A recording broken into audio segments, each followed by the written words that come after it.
And we are eventually getting there live. Hello, everybody, and welcome to Forever Rugby on Forever Sports. Apologies for the delay, a couple of technical issues on our side, which we just had to rectify, and we've missed the first couple of minutes. Down in the Darnley Craven Stadium, first 2.5 minutes officially. Benetton actually on the front foot here against the Stormers. So it's going to take a while to kind of settle in and get ourselves sorted. Should just take a few moments, and then we should be all good, hopefully. So, yeah, just bear with us, and we'll get ourselves sorted very, very quickly. So apologies for that. Yeah, a couple of just a couple of teething issues. So we should have that sorted hopefully as the half goes on. But yes, action has started. I'm not entirely sure why my scoreboard doesn't seem to be working. So we're going to sort that out in a second, and then we'll be all good to go.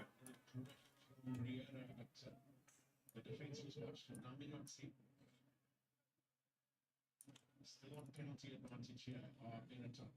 Pop out the back from Ezekiel. Lovely shot the ball from Riera. And the Benetton still on the front foot here, trying to sort of really attack Stormers nice and early.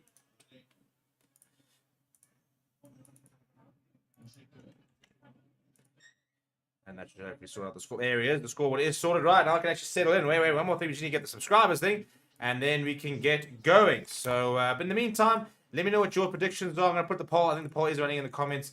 And we've got 68 people who have voted for as well. Let me know who you think is going to win this game. And another opportunity for Benetton. Let's get, just if you want to join the channel, you can go and join it there, for example. As usually, we do have a member. So if you're still on the stream, welcome Warren Schiller to today's member of the Forever Sports Members Club. And yeah, I was just trying to sort of settle in here after the technical issues that we did have. So yeah, we're getting there. We're getting there.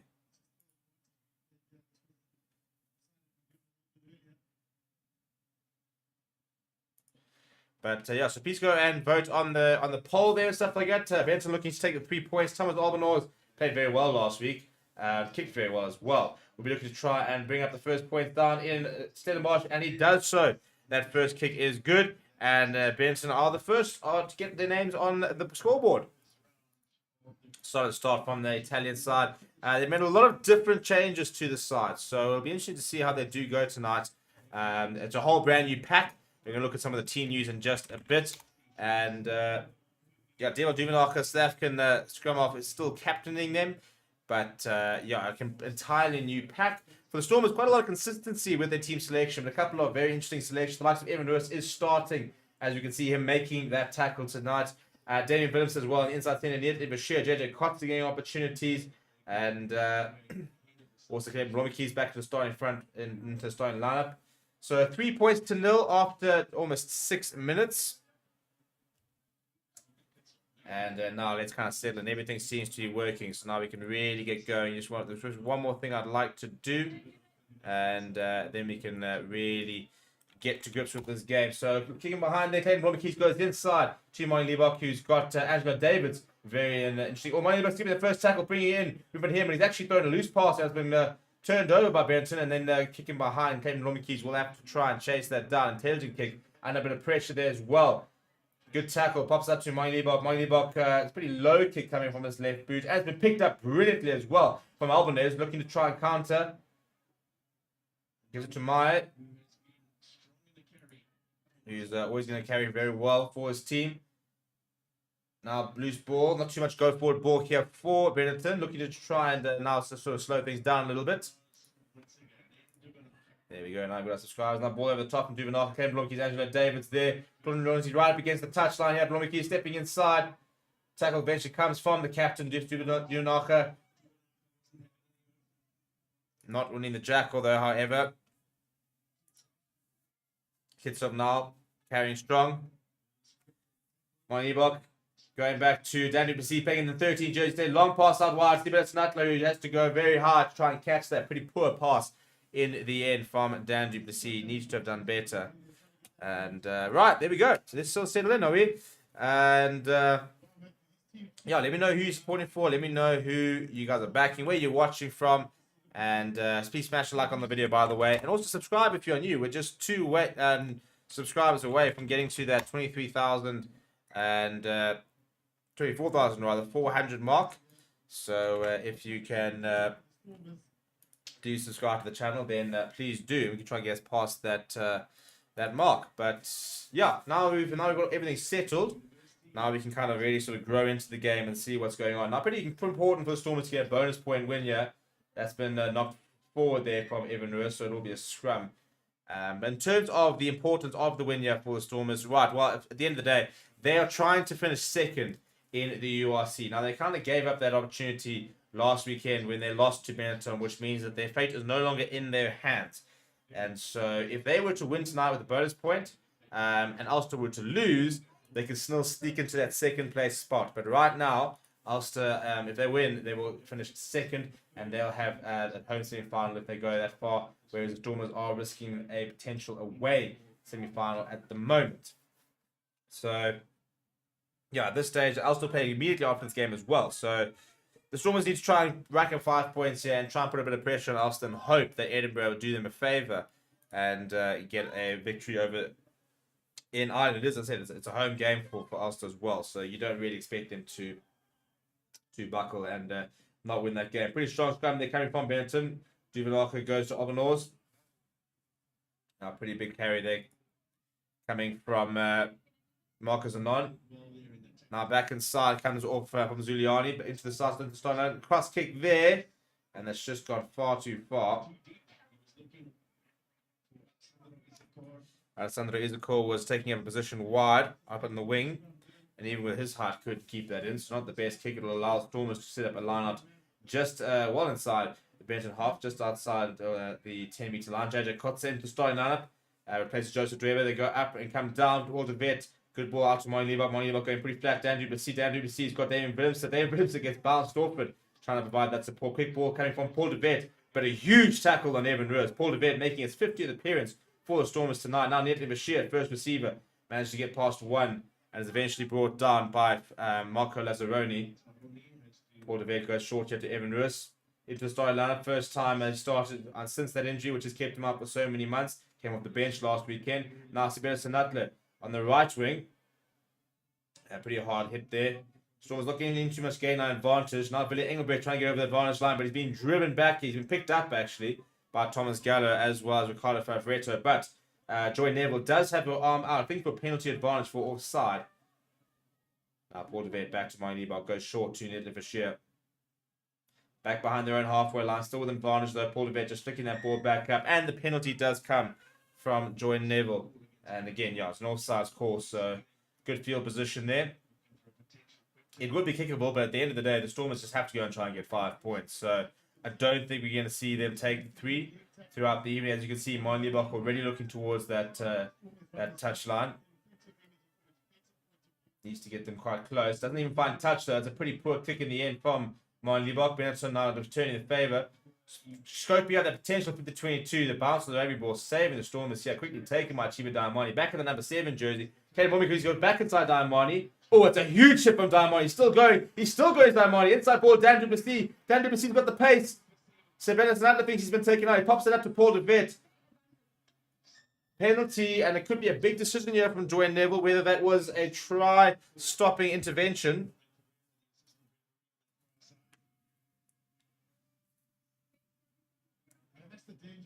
Sinatla thought that he was taken out. I'll tell you what, you give that ball to him in space, and that's a try more often than not.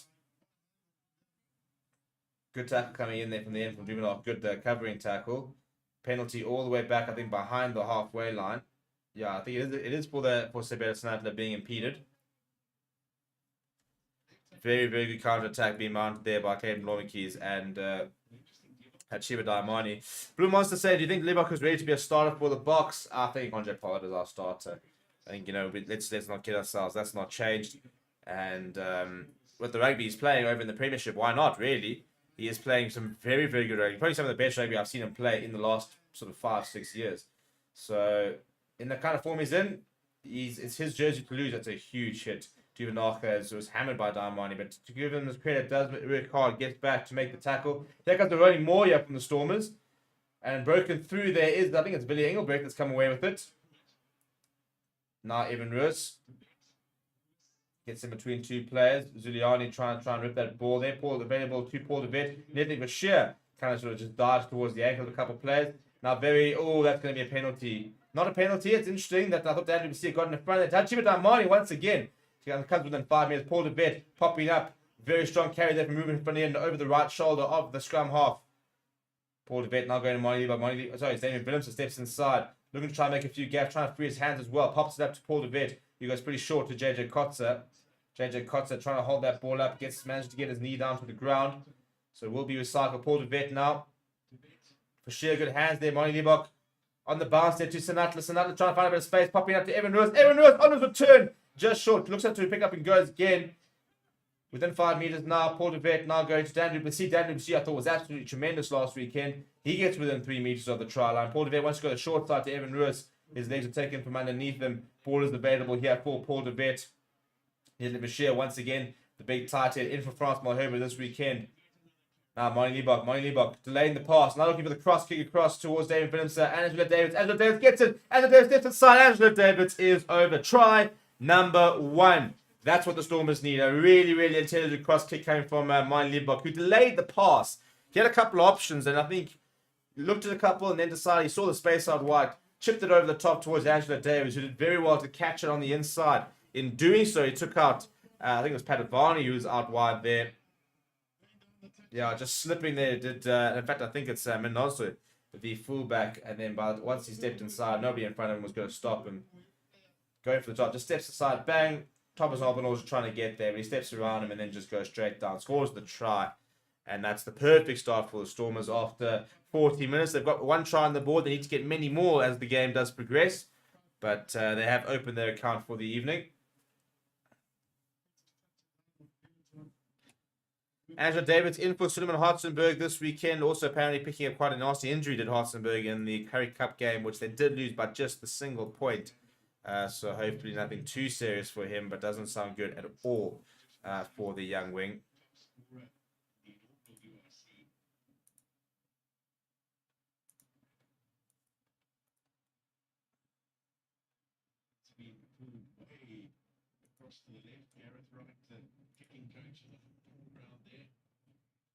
Hard in the week. Staying of it, Angela David. One thing he does is where the try line. Yeah, it's a good try in the end from the Stormers.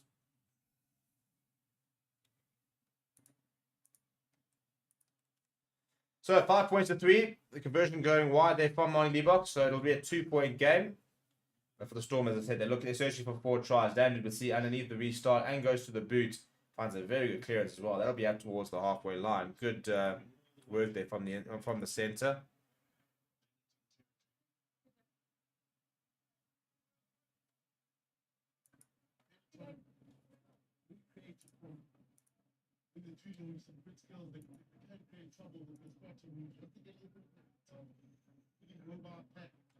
So Benetton all the way back inside their own half. And a bit of a messy down line up there. Duvenaka under pressure. Not the best line coming there from Siumao.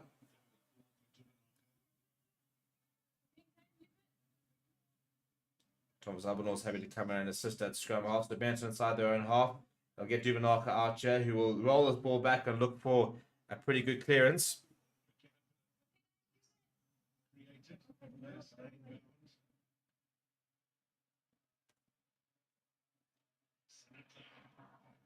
Sinatra, the crowd saying it's taken out, and the penalty does come in there.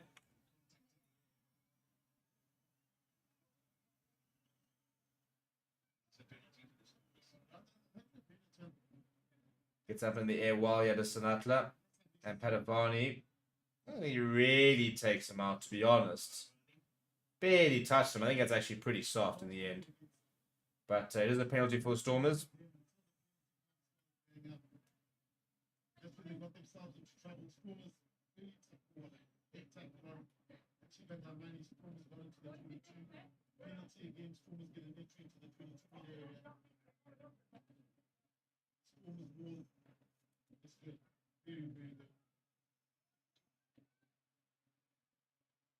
Right, Kotze. Good take there from Marvin Ori. This time popping up to Paul DeBay, just going pretty flat to Dan Duplessis. Spins away from the tackle well, but the ball comes loose and it's turnover ball.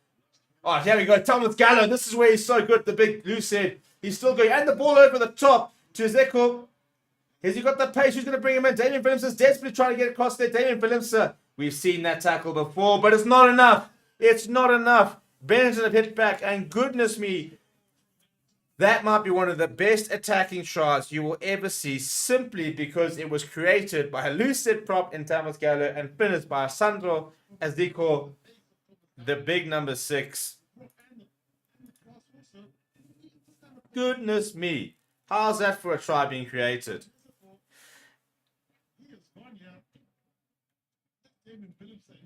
Phillips is desperately trying to pull him down, but it's just not enough at the end of the day. Look at the pace being displayed by both of them. That's absolutely brilliant. Vic saying, now why can't the Lions build such a nice 16K seater in Santon Waterfall? The atmosphere is amazing. Yeah, I'll tell you what, it's what we're missing, isn't it?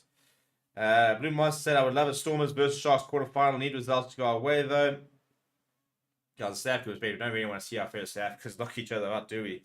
My miss for the T-Shark. Look, to be fair, he's got a pretty good record this season. The last couple of weeks, though, I think just maybe lost a bit of rhythm. I'll go and find out what his season stats are, though.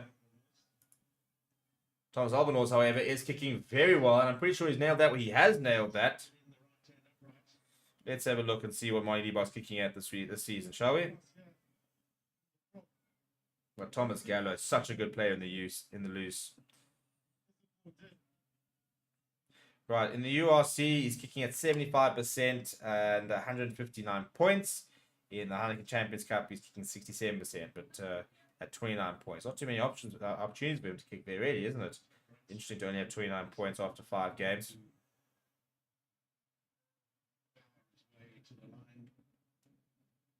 With the attentions of Damien Phillips.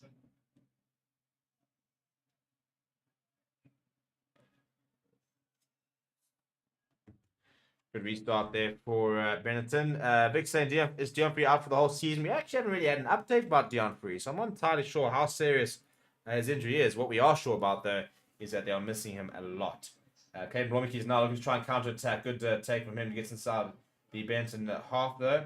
Slow ball here for Paul DeVet. Going to Evan Russ, who takes it himself, as you'd expect. Paul DeVet complaining about slow ball. Joy Neville saying it's your player slowing it down. Going to Moineba. Moineba goes to the boot. This is high in the air. It looks like Darmani and Angelo Damien Phillips trying to get across there, but it's a very good take and a very good run as well. Needs a bit of support there, does the Matteo Minozzi. Now Dubanacher hammering it down the left-hand side. Moineba getting back well, and we'll just mark it and just slow things down. Probably not the worst idea.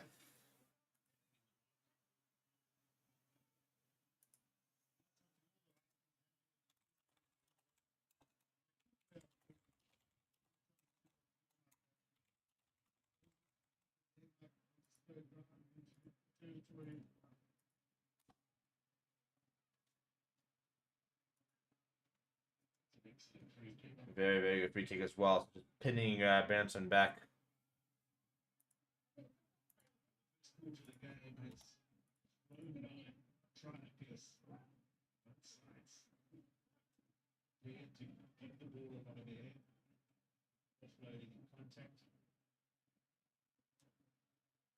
So Benson will restart on the 10-meter line.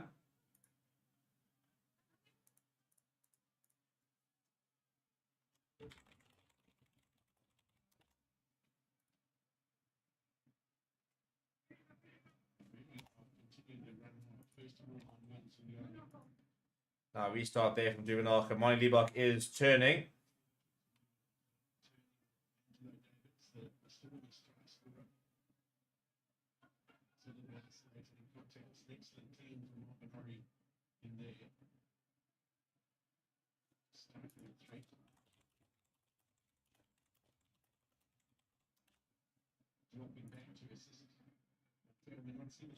And a restart they're coming.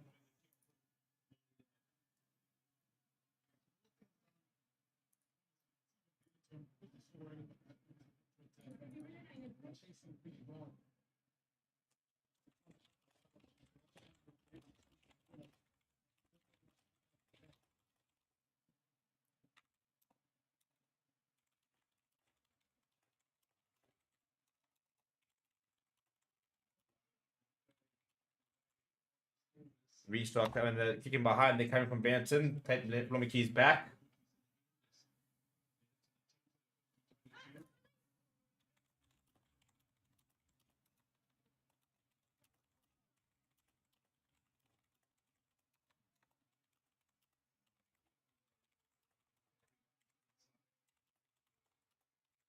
So Storm's back up on the 22.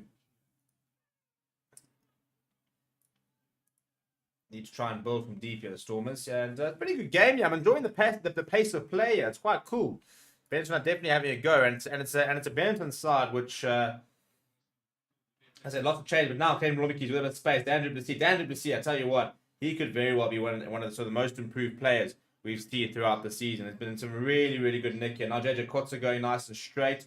Paul de Vet going, it's almost a bit of a high tackle. The advantage does come from doing a little chip over the top. You have a Mine Liebach, and it almost works out brilliantly. We'll go back for the penalty. A couple of comments here. Richard Hui saying Leicester versus Bull and Manchester versus Sharks are both on TG4 tomorrow. That they are. We actually have got how to watch videos on there. So, yeah, if you're looking to try and watch those games, you can watch it on a free-to-air broadcaster, courtesy of TG4.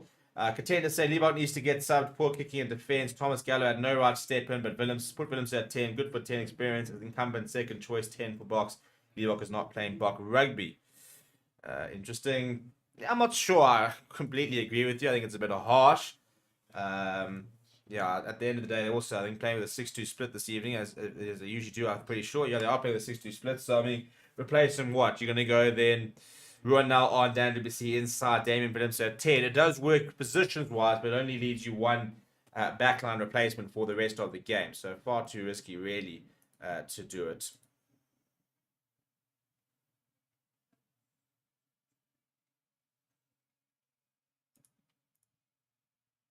Observe the crowd in Stellenbosch, a really good turnout.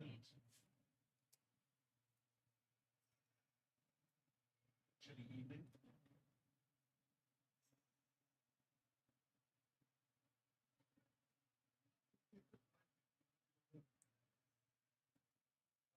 Pretty good kick there from my Liebach. They're going to be about 50 meters out here, the Stormers, as the 25-minute mark hits.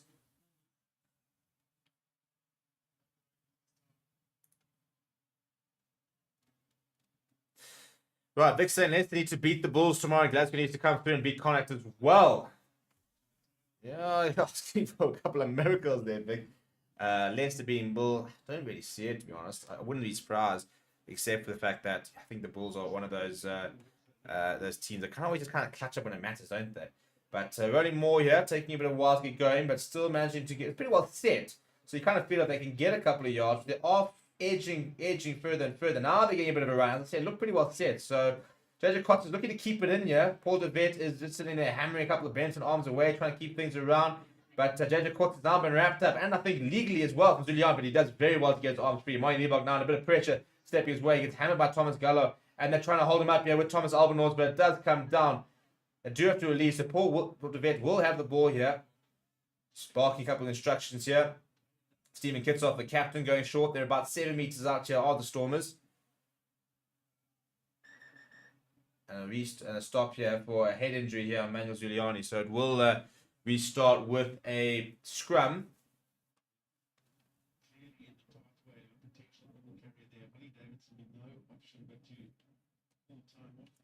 I'm going to end the poll there, by the way. 130 people did vote in terms of who they're back to win. And Stormers winning 84% of that vote. Benetton just the 30%. Draw getting 2%. Rich saying, also, if you're interested in Dragons versus Scarlet, BBC One, so BBC iPlayer, Ospreys versus Connacht on S4C, and Connacht versus Glasgow on TG4. Well, yeah, it's quite a cool bunch of games, actually, on free. Ooh, looks like it's been shoved into the ground there from Evan Roos. And I must admit, I really enjoy Evan Roos as a player, but he does seem to have a bit of that rough side to him, and it's a bit frustrating. I just don't think you need it.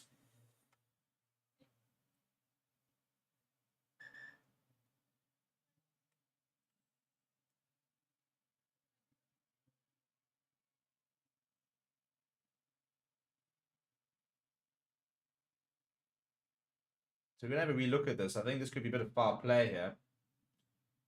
Yeah, no, that's so stupid. In fact, I hope he does get a yellow card. This is absolutely brainless from Evan Roos. He's come through legally as Manuel Zuliani.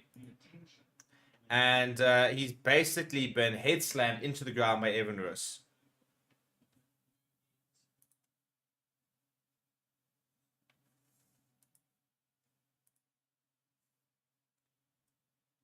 So Jojo Kotz is the one, and he's gotten the ball away. Zuliani's there. And then he's grabbed him and he's trapped him into the. I think that Evan Roos should be at least a yellow card. I think that's really, really poor from the number 8. Absolutely no need for it. It looks like he is going to get a card, which I think he'll deserve. I think that's really poor from Evan Roos. Why? But why? Why did you need to do that? As I said, and this is not the first time either.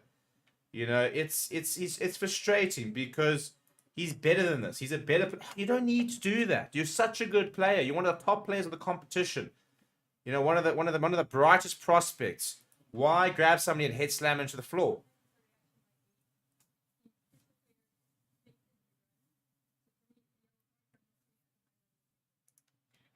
Yep, high level, not a high level of danger, so not a red card, but it will be a yellow card, and I think it's completely justified. I think it's absolutely warranted, to be honest.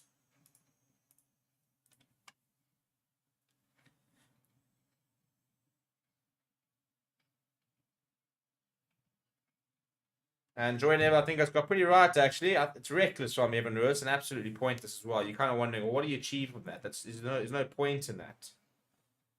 You know, it's frustrating.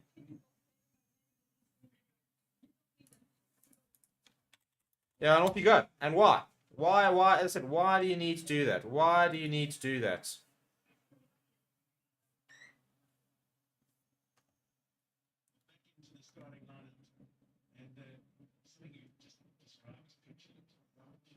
Yeah, I think that's a very good word. And Matthew Pierce described as petulant. I think he is quite petulant at times. Evan Roos. He just does stupid things. And there's just no need for it. There's absolutely no need to grab somebody from the head and shove him into the ground. Why? You know, it's just absolutely pointless. Vic's saying, I hope all STs play Northern teams in the quarters. I think that's kind of more where we need to be. We don't want to see them...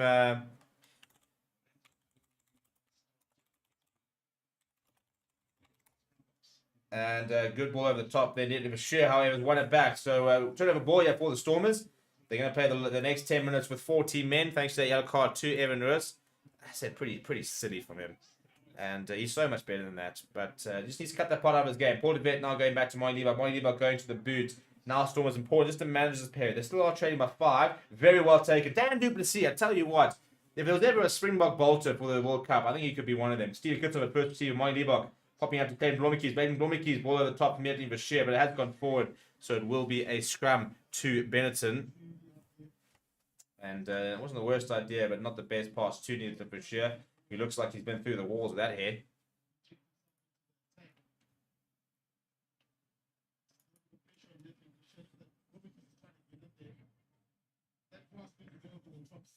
And I'm just to see what everybody else has to say about Evan Roos's kind of behavior. You know, I'm actually going to put it out in a poll.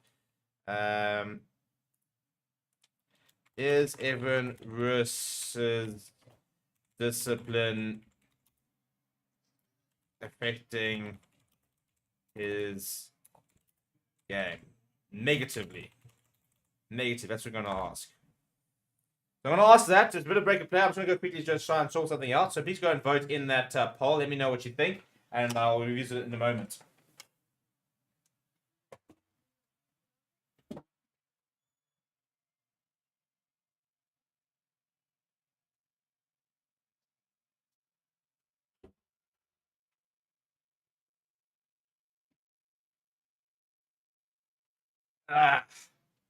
Right, so we've got a poll running.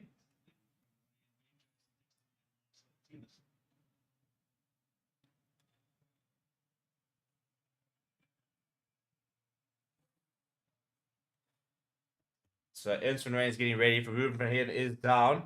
So asking a question, got a couple of people voting on it. I just want to find out, is Evan Roos's discipline affecting his game?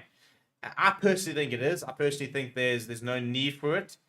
I think that half the time when he gets these like yellow cards, stuff like that, Ruben van Heerden being replaced by Ernst van Rijn, he's actually been stepping up quite nicely the last few games. As I said, I'm getting frustrated because there's no need for it. There's no need. That's the thing. You know, I don't mind being physical. I don't mind even being aggressive. But Eben Etzebeth, for example, it epitomizes the line. Because I think that he's now found it. He understands what he can do, what he can't do. And you don't... It's thuggery at the end of the day. Like something like that, thuggery. Ruben van Heerden limping off. This could be quite big. It doesn't look too much pain, but obviously not enough, so enough to not be able to continue. He'd be a big loss for the Stormers in this couple of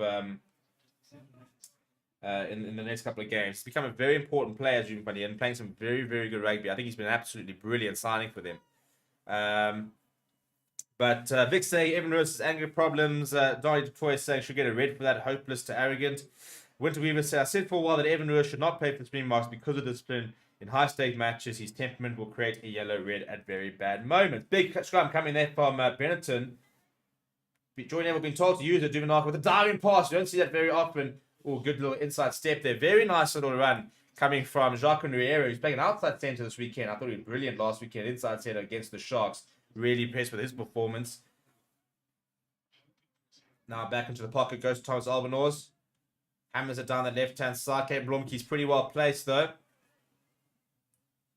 Kick and chase here from Blomke. So he's going to land just outside the 22. Albanose is across there. And he goes to the boot. And he's turned Monty Libok. So he's reined that in. He's got a bit of time in his Monty Libok. He's looking across here. But he wanted that pass outside to Sanatla. Sanatla's not going to use that boot. He's got a much better angle than Libok would have had. And he's found a decent kick. That should be just past the 10-meter line, which is not the worst result. It's about game management, isn't it, for the Stormers for the next sort of 10 minutes whilst they manage this yellow card with Evan Russ are now off for 10 minutes. And again, that's frustrating because there's just no need. I've been saying it maybe too many times. Maybe I need to stop saying it, but there was just no need for it. And why create that reputation? That's a very good contest coming from Adamani, but Benetton do win it back. Good hands. Nice tackle there coming from Sanatla, and it's on the big number 8. That is Henry Tim Stowers, so it's needed. Now ball over the top, falling to Ezekiel, the try scorer. Oh, a little grabbing behind, and that is, ladies and gentlemen, why you do not kick as a forward. That's been horrendous. I was really hoping that actually came off a Stormers player because the way it had...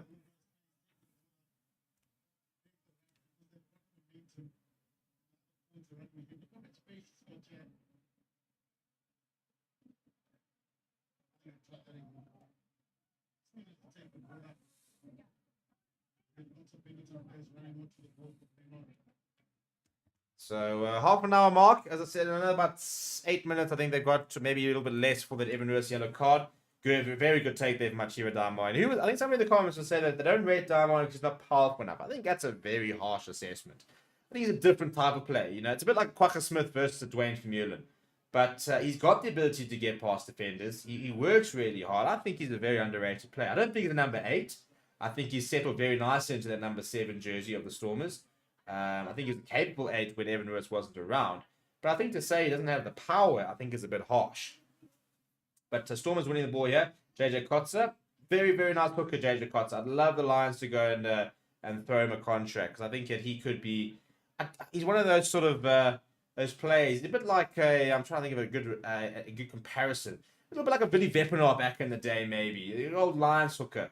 You know, like those sort of hookers who were really solid... Maybe not necessarily Bok level, could probably do a job at international level, but really solid and really reliable. Thomas Gallo with that step now at Benetton just inside their own half there. Is such a lethal little step, Thomas Gallo. He's got a prolific try scoring record for Argentina. Played less than 10 games. I think he's got about 3 or 4 tries ready to his name. From Blomke, so that's gone straight in and straight out. Now, here comes the counter attack from Benetton. Do Matteo Manozzi. But the ball's come loose. They're going to go back for the penalty. That's really poor from Caden Blomke's. That should be your bread and butter. You cannot be going up and watching the ball bounce into your arms and outside of your arms. You can't be doing that.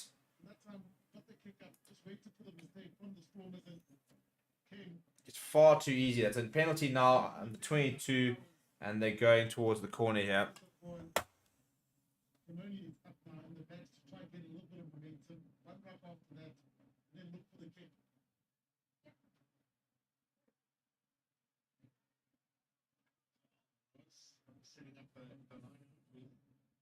Numerical advantage makes it always.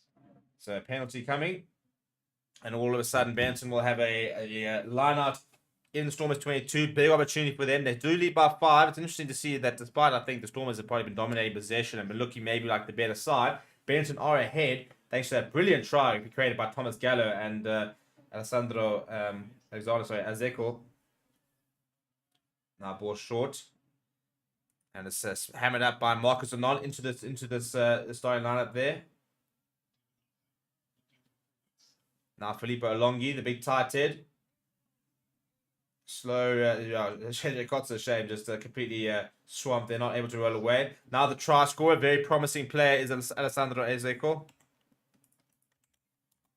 Oh, ball out wide, and it's got out wide to anyone. I mean, he's 23 years old, by the way, Alessandro Ezeco. Born in Italy, so born in Brescia, so yes, despite he is darker in complexion, but is Italian, so a very exciting player. I'm really looking forward to see what we can see from him. Stands at 1.92, at 110 kgs. He's played for both the Italian under 20s as well as the A side. Very new in this career at Benetton, but a very, very exciting player. And that try, I think, was a bit of an insight to the type of player we can expect from him. Late McCullum saying, discipline is all I can think of. No need for power play. Could cost the Stormers. I agree. Really good line there from the Stormers. Billy Engelbrecht hammering it up. Vic saying the way the Stormers are playing now, who would win now between the Sharks versus the Stormers? Well, who knows? Because who knows what sort of team and performance the Sharks are going to bring out. Because the Sharks have got a habit as well of playing pretty poorly at times. So pretty inconsistent. But yeah, Paul DeVet taking quite a while now at the base of the ruck. Looking for a good clearance. Will not find touch. Goes down the throat of Marcus Watson. Marcus Watson now drifting towards the side. Ball over the top.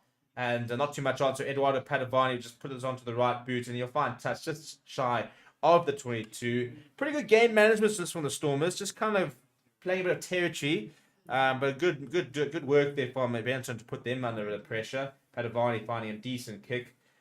Vic saying Darmani is surprisingly powerful and great in the air. He bumps off and fends off players every game. I kind of agree. I think he's a very underrated player, is Achieva Darmani. I think that he gets over the advantage line. He gets away from players. He brings other players into the frame as well with his handling.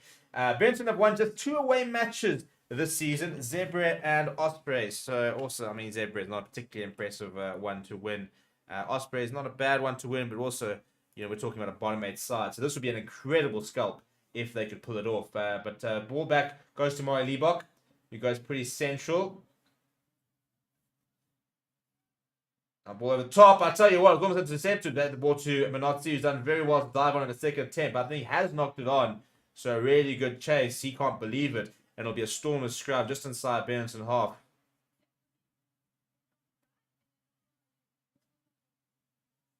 Tell you what, I really enjoy Joy Neville as a referee. I think she's one of the better ones out there. I'd actually quite like to see her in the World Cup, to be honest.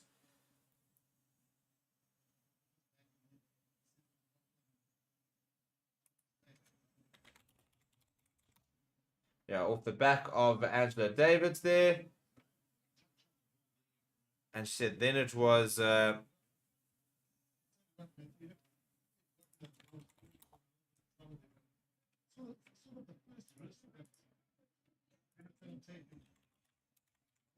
it's a good result here for the Stormers as they can wind down a bit of time. They should not too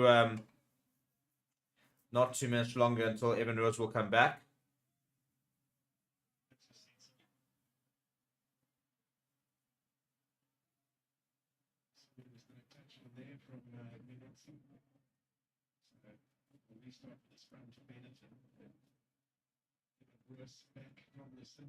So there it is, as I said, and he's back, is Evan Rose. So just don't be dumb. Sounds very harsh, but as I just tweeted now, the only person stopping Evan Rose is Evan Rose right now. You know, he's such a good player, one of the best in the competition when he gets going, and yet that discipline and just being stupid and silly, that kind of stops him from taking it up to the next level sometimes. And why would you do it? Why would you just take away from such a good player, from such you got everything in the bank? Like David Willemse, for example, having a nasty side and getting stupid yellows. You know what I'm saying? RPG saying Holly Davis is showing her class in some ways, or class many of the male refs. To be honest, I think we need to. Yeah, I mean, I think she's absolutely brilliant. I genuinely do. You know, I think she is one of the top referees in the world rugby at the moment. So long may that continue. To be honest, I'd really like to see her at the World Cup. She's 30 years old, by the way. She's a young referee, so she's 30 years old and she's flown through the ranks. Her first Pro 14 game was 2 years ago. She's done Women's Six Nations. She's done the Rugby World Cup Sevens, Commonwealth Games. Yeah, I think she's one of the top referees out there. I really do rate her. I think her and Amy Barrett-Turan could very easily be in the Rugby World Cup later this year, the Men's Rugby World Cup. I mean, I look at this performance and I compare it to what I had to witness from Griffin Colby a week ago in the Lions game, and just think it's just chalk and cheese. So yeah, I'm impressed with it.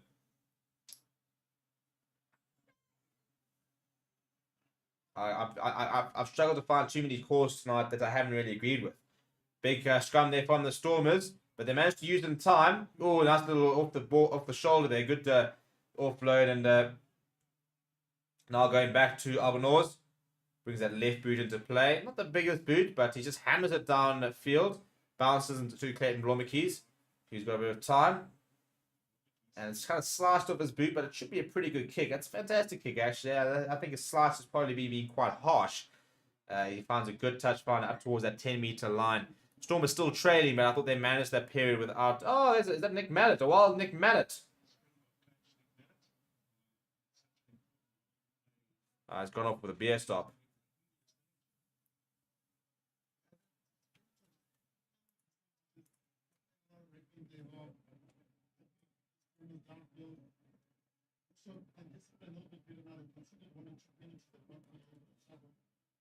Go over the top there, another good take there from Mazeko. I tell you what, I've been very impressed with the 23-year-old. But Evan Lewis come over the top, and the ball has to come back to Duvanako, who's hammered that high in the air, not gone particularly far. It's been very competitive. The ball is spill off Angela Davids, and surely there'll be a knock-on. It is a knock-on from Benetton. Langford's saying nothing wrong with having women in the Rugby World Cup. They're good at what they do. 100%. I agree. If they're good enough, then get them in. As I said, I think Amy Barrett-Turan is the best South African referee. Anybody disagree with me?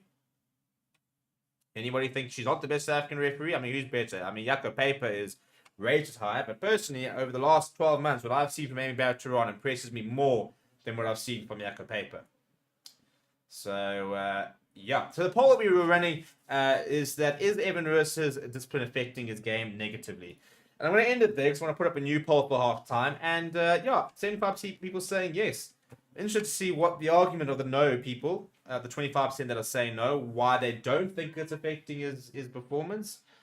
I think it's very petulant. I think half the time when it is, it's not like it's justified. It's just unnecessary. Like that yellow card, there's no need for it. Off the back here goes by Stowers. Nice hard carry from him. Oh, doing off a half gap. Billy Engelbert and Stephen Kitsoff closing it. And Stephen Kitsoff going over the ball. Spicy plum with the turnover. Quickly taken, though, from the Stormers. An interesting decision. Duplessis going to Billimser. Billimser going himself. Almost a hard tackle coming there from Thomas Albanese around the shoulder. Evan Lewis now going the direct route. Penalty advantage as well. Pass out wide to Monty Liebach. Monty Liebach going to Dan Duplessis. Dan Duplessis looking for options. Floating, gets it away to Angelo Davids. Angelo Davids so explosive off the mark. Getting away from Zuliani. Now slipping in front of Thomas Gallo. Pick up and go. And then Stephen Kitso approach Stephen Monty Liebach. Couple options. Good hands. The deft hands to Evan Lewis. Evan Lewis slipped. Comes on the inside. Yeah. Evan Lewis there to clean up a bit. And Paul DeVet now going to Stephen Kitsoff. Stephen Kitsoff this time decides not to bring the flare and just go short. Then Blommakeys half gap. Pops that to Monty Liebach as well. Good continuity this from the Stormers. And then Holly Davidson just deciding that there wasn't much of an advantage there, going back for the penalty. And Rich, as always, thank you very much, saying that ladies Ireland versus England game, RTE2, Scotland ladies versus Italy on Virgin Media, and which is, yeah, so there's a lot of rugby you can watch on all the free-to-air broadcasters. So get yourself ExpressVPN and make sure that you get all the action. And again, what I keep telling people is get yourself ExpressVPN now. Because if you sign up for a 12-month deal using the link that we provide you, you can get an extra 3 months free. You can watch the entire Rugby World Cup for free on using ExpressVPN on a free-to-air broadcaster. It has been shown on RTE, the entire Rugby World Cup, all of it, Every single game. So go and get yourself a Space VPN, link in the description, and you'll be able to watch the World Cup. And we'll be doing a video on every single World Cup match on how to watch it, as well as the general World Cup. So yeah, don't get left behind. Go and get yourself a Space VPN and go and watch all the action. Now, a late opportunity here for the Stormers. Oh, Ernst van Rijn is now limping. He's got a scrum cap off. Has he been replaced here? He's just come on as a replacement, and he is. He's off. Well, this is not good for the Stormers. They're kind of dropping like flies, and all of a sudden, Ben Jason Dixon's going to have to come on and do a job at lock. But they've just lost 2 locks in the first half here of Stormers. So that's an absolute disaster for them. Now, Ben Jason Dixon comes on. He'll be playing at lock.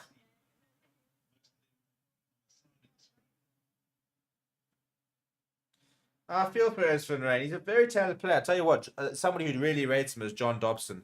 He's given them captaincy. He's really backed Ernst van Rijn, and I think he's come on a long way this season. A good lineup there. Marvin Ory coming down with it, looking for the rolling maul once again. Bit of a run going here for the Stormers. A couple of Benetton players have been left behind. Stormers really looking to try and capitalize their one to the 22. They've gained at least about 10-15 meters. And 5 collapse advantage as well, yeah, for the Stormers. So if they can get this out, it'll be a free roll of the dice. Paul de Beek can get it out. Boys behind to Moindiba. Moindiba looking for that cross kick. Angelo Davis, so much space. Who's going to win this? Angelo Davis takes it, pops it up. Clinton Robinson's off the boots. Can't get it inside the try line, but it does. We'll go back for the penalty. Really good rolling more there from the Stormers. Good use of the advantage as well. Stephen Van der Space saying really cool to have female referees making their mark. 100% agree. I'd like to see a bit more in cricket. Why haven't we seen female umpires coming through?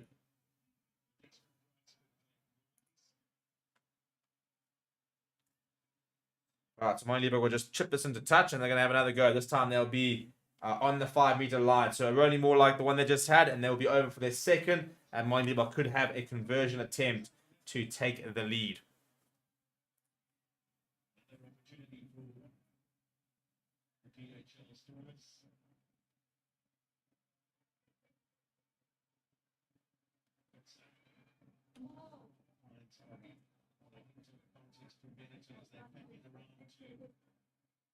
And over the top and over. Billy Engelbrecht. As I said, their rolling more has been looking so good. Very easy there. Billy Engelbrecht just peeling off it, going himself. Had a bit of support. He stayed down. I think he's a bit sore yet, Billy Engelbrecht.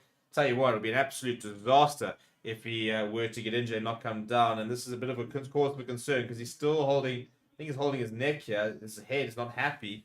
They've already had 2 injuries on Ruben van Heerden and Ernst van Rijn. Good to see him trying to get up a little bit now. Penalty advantage there. Really good work there. Evan Roerts at the front. Also working really hard. And Billy Engelbrecht reaching over. Yeah, I think Evan Roerts has just landed on Billy Engelbrecht a bit awkwardly. So kick to come here from Moinliba. This will be for the lead. 10 points apiece here at halftime. Down at the Donny Craven Stadium. We're going to move into a bit of a break now. And the poll I want to throw up is, will the Stormers get a bonus point win? He has nailed it, so they will take a lead, get a bonus point win. That's what I want to know. That's what I want to know. Yes or no, it's pretty easy. People will see you after the break. Please do smash like on the video. We are past 24,400. So, yeah, hopefully a couple of you guys will also subscribe. 155 people in the chat. Going vote on the poll. Smash like on the video. When I come back, I want to see 50 likes, which is only a third of you. And I want to see that subscribe up to 24,410 at least. So I'm going to go. I'm going to come back in a few minutes. And that's going to happen. Deal? Deal. Love your work. See you now.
And you are live. And welcome back, everyone. As you can tell, I'm not Stevie P, but That's because I am. Hello, lads! but yeah, apologies for the delay in returning to stream. I decided to join Stevie.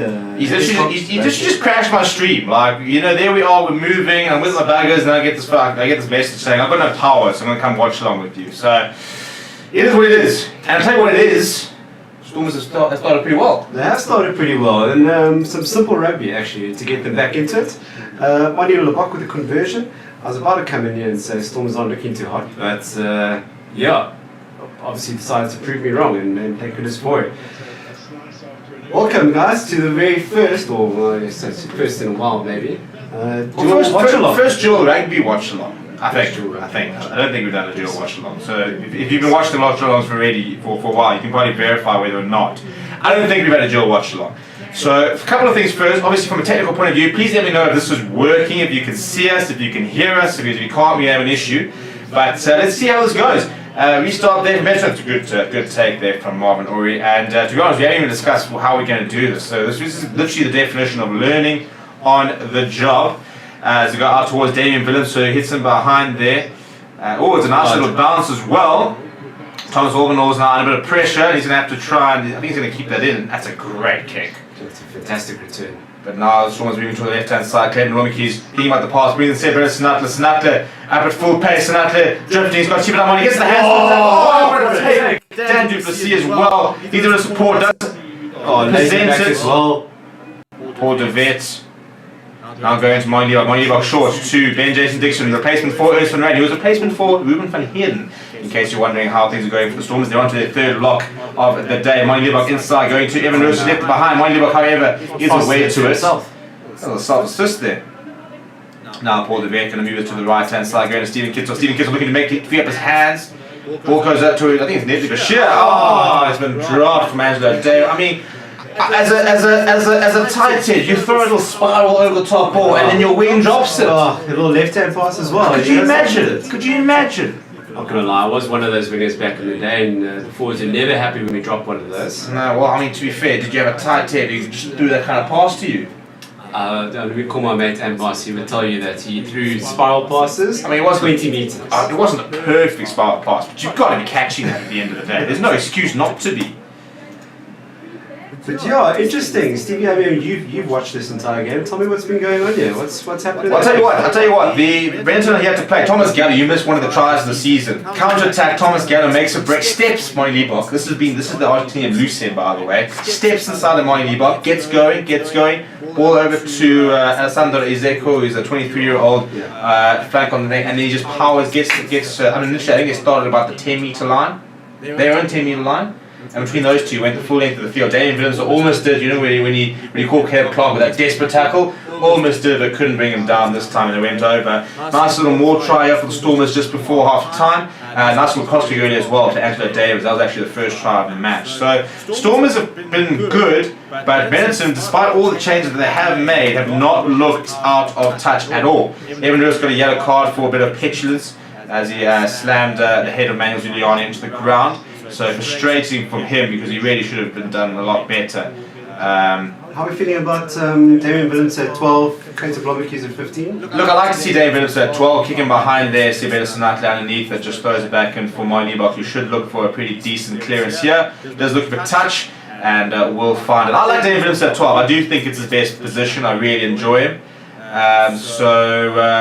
Yeah, hopefully, so I'm just going to try and sort of get the mic a little bit closer here, and hopefully we can hear all of the listeners. Let us know if there are any issues, guys. Yeah, it should take a while, but then we should be all good. But yeah, I think David Willems' best position is at 12. I do understand why they got him at 15. I think Clayton Blomberg on the attack is doing a little bit of what Warwick Lunt was doing last season, but has come up short on the defence. So, I mean, David Willems ticks all the boxes. Dan Duplessis also playing so well at inside centre that I don't think you lose anything from him having him there. Good line there from Benetton. They're looking good hands, but Angelo Davis came through. Another kick in behind from Minozi. And it's a really good chase coming here. You need to be careful. Jeez, what were they doing? Looked like Sinatla, and who else was there? 2 other Stormers players, all converging on this ball. None of them were quite sure who's going to take it. And that's Marcus Watson who's come through. And I tell you what, it's Monty Liebach. Everybody's saying this, and Engelbrecht as well. Everybody's saying leave it. And Sinatla ends up kicking it out just as well because Marcus Watson was tearing after that. And looks like Liebach was leaving it for Sinatla, and Sinatla thought that Liebach was going for it, and almost an absolute disaster. Crisis of communication there. Marcus Watson, a very dangerous player, is the 31-year-old. Plenty of experience. Obviously, the UK player used to play as rugby for the Wasps and Newcastle Falcons. Is the brother of Anthony Watson, if you are asking. They look very similar. Oh yeah, look, he did play for England for 35 times before his brother decided to steal the line. This is a very good morning more. I tell you what, they just short job Benetton. Thomas Gallo looking for a pick up and go. I tell you what, he's somebody that loves the try line. He's driven back the really good defence. I think it's Marvin Ory getting involved in there. Well, hands on the ball, is that Kitsy? No. There's JJ Kotzer trying to have a go there. Now Tim Stowe's, the ball's coming loose. Hammer works losing his plotcher. Dan du Plessis come away with it. Dan du Plessis will hammer it ahead. I don't think it's the best kick from him. Doesn't even find touch. It's been kept inside though. And Thomas Olbenor is hammered in the tackle. But Benson still with possession. Now that's really good work there. But they've once again won possession back. Ball comes back and eventually I think it is Lazzaroni who eventually managed to get the hands on the ball. So Benson with ball in hand. Ooh, loose pass. And I tell you what, not much structure in the moment. Thomas Olbenor is just sort of drifting, trying to sort of get things back. Find a bit of structure. That's kind of the rack that needed, just to try and slow things down. Here's a replacement, by the way, for Benetton. Duva Duvanacher is out. It was off Alessandro Galvizzi, who is the brother of one of my favourite players. Obviously, Paolo Galvizzi, the fly half, they have played as an axis before. But yeah, Benetton rebuilding now, all the way back at their own half, but more importantly, with ball in hand. Marcus Watson is caught on the ball by a Damien Williams. Now Stephen Kittle, spicy plum, trying to get over the ball. And Alessandro Galvizzi spotting a bit of space down the right hand side. Oh, it's just too far, just too far. Back to about just before halfway, I think. Yeah, it's a nice little... I'm quite surprised here. I would think that an unstructured game would fall into Stormers' hands, but it looks like they're both being just as disorganised as the other. Yeah, look, that particular passenger player was just absolute chaos. And I don't think anybody really knew what was going on. So all the way back at the halfway line, JJ Kotzer does go to Jan Marnie, brings it down for Paul de Vet, goes to Marnie Liebach to Damien Williams, so he goes to the boot. Let's charge down, falls back to the number 12.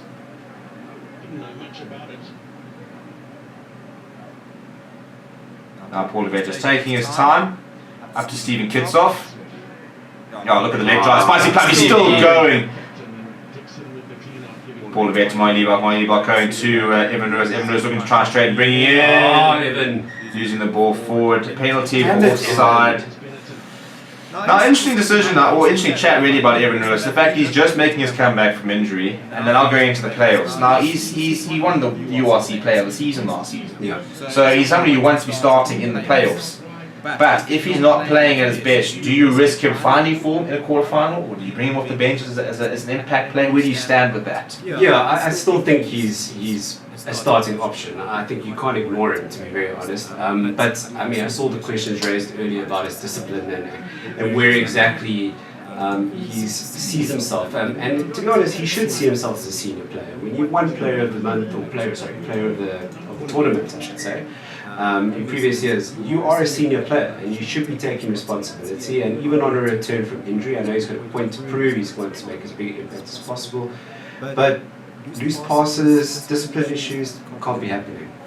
Yep, I agree. So he's coming to form. This is a nice player. I think JJ Kotzer, I find him a very underrated player. I always keep saying I'd love the Lions to go and but just a proper solid number 2. Maybe nothing like X Factor. You know, not the biggest player out there, but just does his basics very well. Good line operator, makes his tackles, decent ball carrier. Just, it's always useful to have that sort of in your arsenal. You know, as I said, maybe not quite the devastation. Penalty advantage here for Stormers. Big hit there from Dan du Plessis, who possessed the ball as well. Marnie Liebach on the angle. Marnie Liebach, it's Lou, cuts back in the angle, look at the Surely! That's got to be a penalty try. Oh, we go back. That's this huge call coming in. That's got to be a penalty try. The ref hasn't even actually looked at that. Well, she has to start, so they might have a look. You listen, Holly Davidson is one of my favourite referees. Tommy really sharp, Can we have a discussion about the size of this guy's thighs, by the way? goodness. It's like Marco Lazzaroni. Here we go. Kitsy's Gets raising the question. yeah, he's asking it. Miley Box is a great run. Gets in between two defenders. He Offload offloads Miley. to Paul de Vet. Now, when does the tackle come? When does he get the ball? It's certainly early. Tell you what. Could be a bit of a case. In real time, it's probably a little more difficult to adjudicate. Oh, and it's a pity the ref hasn't seen it. It hasn't been looked back on. And to be TMO's very haven't honest, I think the play's continued. I don't think they can go back on it now. That's very early. I think it's pretty marginal. Look, we're watching it in slow-mo. Hey, I think it's pretty marginal to be I mean, I called it real time. It doesn't mean you're right. Oh, the commentators have seen it. Everyone but the ref has seen it. Well, TMO had a chance to have a look and then not going back. Goes back to Evan Lewis, by the way, at the back of the line. So looking for that rolling ball, which has been so effective for the Stormers in that first half. Now, Stephen Kitsel's come away. Spicy Plum! Spicy Plum! Can he get the ball down? He presents for Paul de Vet. Oh, it's over. JJ Kotze. What did I say about JJ Kotze? Yeah, at the end of the day, listen to me, lads. Listen to me, I'll tell you exactly who to watch out for. JJ Kotze Basics. goes over. Rolling more. Spicy Plum is putting in a hell of an effort for what is every single time now moving forward could be his last game. One more game, potentially, maybe 2 more games, maybe 3 more games if they get to the final. Now, how do you replace Stephen Kitsoff? Yeah. You don't really, do you? Well, I mean, especially in the form he's in right now, it's just unbelievable. Yeah, no fair.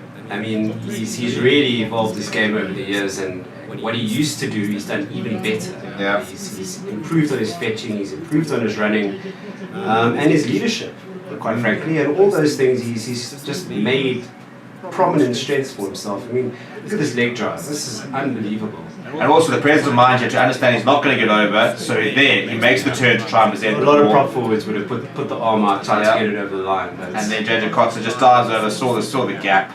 A couple of questions in here. Langford say, according to the stats, I'm seeing the Stormers are upping their game. Yeah, they very much do seem to be finding a bit more rhythm here. Vic saying, who would you play in a Bok game, Geoffrey or Quacha? Sure, what a question. Are we talking about as impact or starter? off the I bench. imagine as impact player. To be honest, I think both. I'm still taking Quacha Smith. I'm very impressed with what I see from Geoffrey in the last year, and I do think that he might have actually booked himself a spot to France. But I think that Quacha last year was like our underrated player of the season. Yeah, I mean, the man's a workhorse, they both are. How old is Dion though at the moment? 38? 39, I think maybe. So I think for me that's the deciding factor. Is Wow. that, and in terms of 36. longevity, I don't think. I think We're saying right now. His question. Right now. Tomorrow is the World Cup final. Those are your 2 options. Who are you picking? It's a good restart there from the Stormers. It's a great question. I might actually go with Dion. If you're saying tomorrow is the game, I think it's Dion.